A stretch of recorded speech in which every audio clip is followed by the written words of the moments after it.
જય દ્વારકાધીશ દોસ્તો, શું તમે ક્યારેય કાચી કેરીના મૂઠિયા બનાવ્યા છે? જો ન બનાવ્યા હોય તો આજે ટ્રાય કરો. સૌપ્રથમ કાચી કેરીને છીણી લો, ત્યારબાદ તેમાં ગોળ ઉમેરો અને તેનું મીઠું નાખો.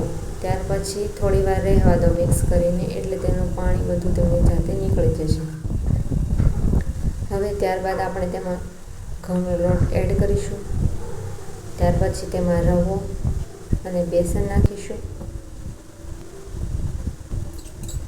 ત્યાર પછી ધાણા જીરું, કસૂરી મેથી, લાલ મરચું પાવડર, આદુ મરચાં લસણની પેસ્ટ, ચાટ મસાલો નાખી બધું સરસ રીતે મિક્સ કરીશું. જો જરૂર જણાય તો જ પાણી નાખવું, બાકી તે જ પાણીથી લોટ બાંધવો. ત્યાર પછી ચપટી બેકિંગ સોડા અને ઉપર તેલ રેડી અને બરાબર હળવા હાથે મિક્સ કરી તેને મૂઠિયા વાળી અને સ્ટીમરમાં 18 થી 20 મિનિટ સુધી સ્ટીમ કરી લો. અને ત્યારબાદ ચેક કરો, જો ચીપકે તો થોડીવાર હજુ રહેવા દો. પછી તેમને કલાક જેવા ઠંડા કરી પછી તેમના કટકા કરી લો. પછી કઢાઈમાં તેલ, રાઈ, જીરું, હિંગ, કરી પત્તા, વરિયાળી અને તલ નાખી બરાબર મિક્સ કરો.